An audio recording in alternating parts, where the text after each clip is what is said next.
قریب تھا تو حضور اکرم صلی اللہ علیہ وسلم نے صحابہ سے بات فرمائی، رمضان کی اہمیت بٹھائی، رمضان کا شوق دلایا۔ اب رمضان کی آمد ہے، 7 باتیں بتائیں۔ حضرت محمد صلی اللہ علیہ وسلم نے صحابہ کو رمضان سے متعلق 7 باتیں بتائیں۔ یہ 7 باتیں ہر گھر میں اس کے تذکرے ہوں، بچوں کی زبانوں پر، بوڑھوں کی زبانوں پر، مجلسوں میں بیٹھیں، صبح سیر کر رہے ہیں، دوستوں میں بیٹھیں، یہ باتیں کریں۔ یہ 7 باتیں اللہ کے نبی نے صحابہ سے فرمائیں رمضان سے پہلے۔ پہلی بات فرمائی کہ دیکھو رمضان کا مہینہ آ رہا ہے، یہ برکت والا مہینہ ہے، برکتیں سمیٹو، برکتیں، گھر بنیں گے برکتوں سے، مسئلے حل ہوں گے برکتوں سے، پریشانیاں ختم ہوں گی برکتوں سے، پیسوں سے نہیں۔ یہ پیسے کمانے کا مہینہ نہیں ہے، پیسے جمع کرنے کا مہینہ نہیں ہے، یہ برکتیں سمیٹنے کا ہے۔ برکت سے مسئلے حل ہوتے ہیں۔ بکری 1-2 بچے دیتی ہے، کتیا 8-10 بچے دیتی ہے۔ ریوڑ کس کے نظر آتے؟ ریوڑ؟ بکری میں برکت ہے، بکریوں میں برکت ہے، برکتیں سمیٹنے کا مہینہ آ رہا ہے۔ دوسری بات فرمائی، حق تعالی شانو اپنے بندوں کی طرف متوجہ ہو جاتے ہیں۔ جب اللہ بندوں کی طرف متوجہ ہو گئے تو بندوں کو بھی اللہ کی طرف متوجہ ہو جانا چاہیے۔ اب کتنی عجیب بات ہے، اللہ تو بندوں کی طرف متوجہ ہوں اور بندے اللہ کی طرف متوجہ نہ ہوں۔ آپ کسی کے پاس جائیں اور آپ کو وہ توجہ نہ دے، آپ کسی سے بات کریں اور وہ کسی اور طرف دیکھ رہا ہو۔ تیسری بات فرمائی، حق تعالی شانو اپنی رحمت خاصہ نازل فرماتے ہیں۔ عام رحمتیں پورے سال ہیں، رمضان میں خاص رحمتیں نازل ہو رہی ہیں، خاص رحمتیں۔ ان رحمتوں سے اپنا اپنا حصہ لے لو، اپنا حصہ لے لو، اپنا حصہ لے لو بھائی۔ نہر میں پانی ہوتا ہے، ہر آدمی اپنے برتن کے حساب سے پانی بھر لیتا ہے۔ جس کا چھوٹا برتن ہوتا ہے پانی بھی تھوڑا ملتا ہے، جس کا برتن کا ڈھکن بند ہوتا ہے اسے قطرہ بھی نہیں ملتا ہے۔ تو رحمتیں ہیں اللہ کی خاص رمضان میں، اپنا حصہ لو اسے۔ چوتھی بات فرمائی، حق تعالی شانو بندوں کی خطاؤں کو معاف فرماتے ہیں۔ انسان سے بڑی غلطیاں ہیں، کمیاں، کوتاہیاں، کہیں دیکھنے میں، کہیں بولنے میں، کہیں سننے میں، کہیں کمانے میں، کہیں خرچ کرنے میں غلطیاں ہو رہی ہیں۔ اللہ معاف کرنے والے ہیں۔ رمضان کا مہینہ کس لیے؟ معافی مانگو، معافی مانگو، معافی مانگو اللہ سے، اللہ معاف کر دیں گے۔ یہ معافی مانگنے کا مہینہ ہے۔ اس لیے شب قدر میں کیا دعا سکھائی؟ یہ نہیں کہ میں نے بڑے روزے رکھے ہیں، بڑی تراویح پڑھی ہے، بڑی تہجد پڑھی ہے، بڑی نفلیں پڑھی ہیں، بڑا اعتکاف کیا ہے، بڑے صدقے کیے ہیں، اللہ قبول فرما۔ نہیں، شب قدر میں کیا دعا ہے؟ اللہم انک عفو تحب العفو فاعف عنی، اللہ تو معاف کرنے والا ہے، معافی کو پسند فرماتا ہے، مجھے معاف کر دے۔ بس معافی مانگو بھائی، اللہ کو بندے کا معافی مانگنا بہت پسند ہے۔ پانچویں بات فرمائی، حق تعالی شانو بندوں کی دعاؤں کو قبول فرماتے ہیں۔ یہ مہینہ کس کا ہے؟ مانگنے کا۔ ہم سب محتاج ہیں، سب کی ضرورتیں، سب کی پریشانیاں ہیں، سب کے حالات ہیں، گھریلو مسئلے، کاروباری مسئلے، ملک کے مسئلے، عوام کے مسئلے، حکمرانوں کے مسئلے، مسائل، مسلمانوں کے کتنے حالات پوری دنیا میں۔ اب ان سارے مسئلوں کو حل کرنے والا کون ہے؟ اللہ ہے۔ خوشیاں دینے والا اللہ ہے، پریشانیوں سے بچانے والا اللہ ہے، آئی مصیبتوں کو سے نکالنے والا اللہ ہے۔ تو کس سے مانگو؟ سحری کا وقت کس لیے ہے؟ مانگو اللہ سے، مانگو اللہ سے۔ افطاری کا وقت کس لیے ہے؟ مانگو اللہ سے۔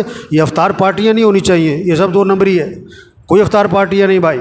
افطاری کرواؤ کن کو؟ جنہیں کوئی نہیں کھلاتا، اور عزت سے کھلاؤ، لائن میں لگوا کے نہیں، سڑکوں پہ جمع کر کے نہیں، عزت سے کھلاؤ لوگوں کو۔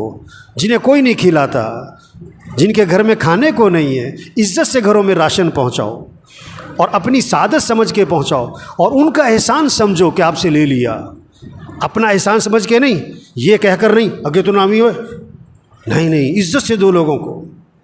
یہ افطار پارٹیوں کا مہینہ نہیں ہے، یہ تو عدلے کے بدلے ہو رہے ہوتے ہیں۔ اس نے افطاری کی میں بھی افطاری کراؤں، اس نے یہ بنایا تھا میں بھی بناؤں، نہیں۔ افطاری کا وقت کس لیے؟ مانگو اللہ سے، ہر گھر میں فضا بنے۔ مستورات کو سمجھاؤ کہ بھئی افطاری جو ہے نا عصر سے پہلے کر لو جو کرنا ہے، عصر کے بعد قرآن پڑھو، ذکر کرو، افطاری سے 15-20 منٹ پہلے سب دسترخوان بیٹھ کے دعا مانگو، اللہ سے مانگو، اللہ خوش ہوتے۔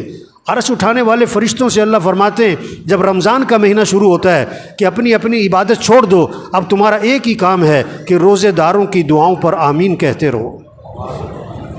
یہ مانگنے کا مہینہ آ رہا ہے، مانگو اللہ سے، مانگو اللہ سے۔ ایک اللہ کی ذات ہے جس سے مانگو تو خوش ہوتا ہے، نہ مانگو تو ناراض ہوتا ہے۔ خزانے بھرے پڑے ہیں، وہ سخی ہے، وہ کریم ہے، وہ جواد ہے۔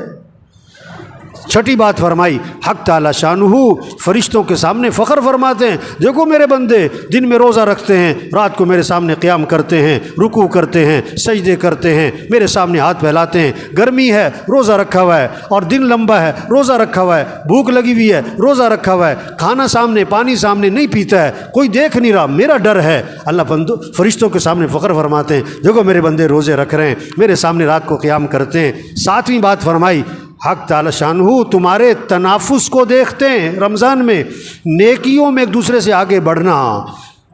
یہ کہتے ہیں نا سیزن آ رہا ہے، تو دین داروں کا، ایمان والوں کا رمضان کیا آ رہا ہے؟ یہ نیکیوں کا سیزن، قرآن کا سیزن۔ یہ رمضان اور قرآن اس کی خاص مناسبت ہے۔ جبریل علیہ السلام رمضان شریف میں آتے تھے حضور صلی اللہ علیہ وسلم کے پاس، اور قرآن کا دور فرماتے تھے۔ ہمارے گھروں میں فضا بنے، بچے بچیاں مقابلہ ہو، اتنے سپارے پڑھے میں اتنے پڑھوں، اتنے نفل پڑھے میں اتنے پڑھوں، اس نے اتنی تسبیح کری میں اتنی تسبیح کروں۔ یہ رمضان تنافس، نیکیوں میں ایک دوسرے سے آگے بڑھو۔ یہ پیسے کمانے کا نہیں، یہ بازاروں کا نہیں، یہ موبائل کا نہیں۔ یہ رمضان کے مہینے میں موبائل بند کرو، موبائل بند کریں، ٹی وی بند کریں، ٹی وی بند کریں۔ یہ ٹی وی کا نہیں ہے، موبائل کا نہیں ہے، سیر سپاٹوں کا نہیں ہے، کھیل تماشوں کا نہیں ہے، فنکشنوں کا، تقریبات کا نہیں ہے، افطار پارٹیوں کا نہیں ہے۔ یہ اعمال کا مہینہ۔ یہ 7 باتیں فرما کر حضور صلی اللہ علیہ وسلم نے فرمایا، سخت لہجہ ہو گیا آپ کا، آپ کی الفاظ میں شدت آ گئی، سختی آ گئی۔ آپ نے فرمایا بد نصیب ہے وہ شخص جو اس مہینے میں بھی اللہ کی رحمت سے محروم رہ جائے۔ بد نصیب ہے وہ شخص جو اس مہینے میں بھی اللہ کی رحمت سے محروم رہ جائے۔ رمضان جیسا مہینہ آیا اپنی برکتوں سمیت، اپنی خیروں سمیت، اپنی رحمتوں سمیت، اور اس نے اس سے کوئی فائدہ نہ اٹھایا، اور رمضان میں بھی اس کی زندگی میں تبدیلی نہ آئی۔ اس نے رمضان میں بھی گناہوں کو نہ چھوڑا، اس نے رمضان میں بھی برائیوں کو نہ چھوڑا، رمضان میں بھی مسیح میں نظر نہ آیا، رمضان میں بھی جھوٹ نہ چھوڑا، رمضان میں بھی بے حیا برائی کو اور ماں باپ کی نافرمانی کو نہ چھوڑا۔ بھائی بڑا قیمتی مہینہ آ رہا ہے، اور پتہ نہیں کس کا آخری مہینہ ہے، پتہ نہیں کس کا آخری رمضان ہے۔ کتنے پچھلے رمضان میں تھے، اس رمضان میں نہیں ہوں گے، اور کتنے اس رمضان میں ہوں گے، اور اگلے رمضان میں نہیں ہوں گے۔ پتہ نہیں کس کا آخری ہے۔ رمضان اگلے سال بھی آئے گا، ہم ہوں گے کہ نہیں یہ کوئی پتہ نہیں ہے۔ تو سب نیت کرو بھئی اس رمضان کو قیمتی بنانا ہے، انشاءاللہ اس رمضان کو قیمتی بنانا ہے۔ ایک کام کر لے رمضان قیمتی بنانے کے لیے، نظام الاوقات بنا لے، گھر میں سب کا نظام الاوقات بنائیں، بچے بچیاں، ابا دادا پوت، سب نظام الاوقات بنائیں۔ یہ سونے کا وقت، یہ اٹھنے کا وقت، یہ نماز کا وقت، یہ قرآن کا وقت، یہ ذکر کا وقت، یہ دعا کا وقت، یہ تعلیم کا وقت، اور یہ دکان مرد ہیں، یہ دکان کا دفتر کاروبار کم سے کم مستورات گھر میں ٹائم بنائیں۔ یہ افطاری تیار کرنے کا وقت ہے، یہ سحری تیار کرنے کا وقت ہے، اتنے بجے اٹھنا ہے، اتنے بجے سونا ہے، اب یہ قرآن پڑھنا ہے، اتنے سپارے پڑھنے ہیں، اتنا ذکر کرنا ہے، اتنی دیر دعا مانگنی ہے۔ نظام الاوقات بنا لیں، پھر وقت قیمتی بن جائے گا۔ اللہ سب کو اس کی توفیق عطا فرمائے۔ نیت کریں، دعا مانگیں، کوشش کریں، اللہ ہمیں توفیق عطا فرمائے۔